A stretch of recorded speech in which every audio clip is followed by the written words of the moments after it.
Assalamualaikum warahmatullahi wabarakatuh. Hari ini kami dari presentator akan mempresentasikan materi selanjutnya dari mata kuliah Psikologi Pendidikan. Tema materi hari ini adalah teknik pemecahan masalah kesulitan belajar terhadap peserta didik.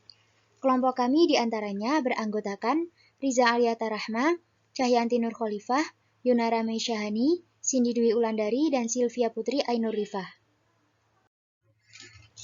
Pertama, kita akan membahas tentang pengertian kesulitan belajar. Kesulitan belajar adalah perbedaan individu dalam bentuk tingkah laku siswa yang dapat menghambat proses pembelajaran. Menurut Jamarah, bahwa gangguan yang menyebabkan seseorang mengalami kesulitan belajar dapat berupa sindrom psikologis yang dapat berupa ketidakmampuan belajar atau learning disability. Ada beberapa karakteristik umum kesulitan belajar, di antaranya, pertama, kemampuan persepsi yang rendah atau poor perceptual abilities. Kemampuan persepsi yang rendah berkaitan dengan persepsi pendengaran, persepsi visual, dan persepsi taktil. Yang kedua adalah kesulitan menyadari tubuh sendiri atau body awareness difficulties. Kesulitan terhadap kesadaran tubuh dimungkinkan terjadi dalam wilayah keterampilan gerak seperti orientasi ruang, yaitu pemahaman terhadap ruang sekitar diri seseorang berkaitan dengan jarak, arah, dan posisi. Poin ketiga, yakni kelainan kegiatan gerak atau disorder of motor activity. Kelainan gerak dapat diamati melalui, pertama, kegiatan saat mempertahankan keseimbangan dan bentuk tubuh, yaitu dalam kesulitan belajar untuk duduk, berdiri, mempertahankan postur, dan keseimbangan khusus. Beralih pada slide selanjutnya, kita membahas tentang diagnosis kesulitan belajar. Apakah itu? Diagnosis kesulitan belajar merupakan suatu prosedur dalam memecahkan kesulitan belajar. Sebagai prosedur, maka diagnosis kesulitan belajar terdiri dari langkah-langkah yang tersusun secara sistematis. Agar pelaksanaan diagnosis kesulitan belajar dapat menghasilkan sesuai dengan keinginan, maka taat pada prosedur itu merupakan suatu keharusan. Kemudian ada beberapa teknik pelaksanaan diagnosis kesulitan belajar ini. Di antaranya, identifikasi peserta didik yang mengalami kesulitan belajar. Selanjutnya, penggunaan catatan waktu belajar efektif. Penggunaan catatan kehadiran dan ketidakhadiran, dan yang terakhir, penggunaan catatan partisipasi.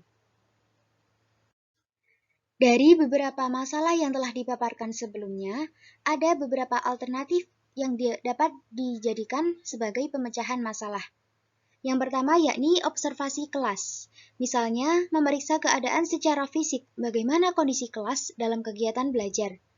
Jika suasana kelas sangat nyaman, tenang, dan sehat, maka itu semua dapat memotivasi peserta didik untuk belajar lebih semangat lagi.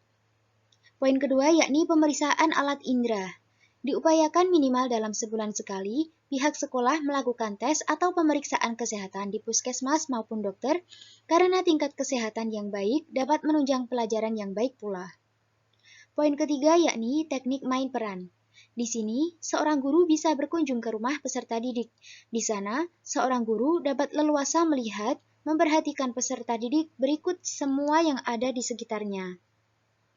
Poin keempat yakni tes diagnosis kecakapan atau tes IQ.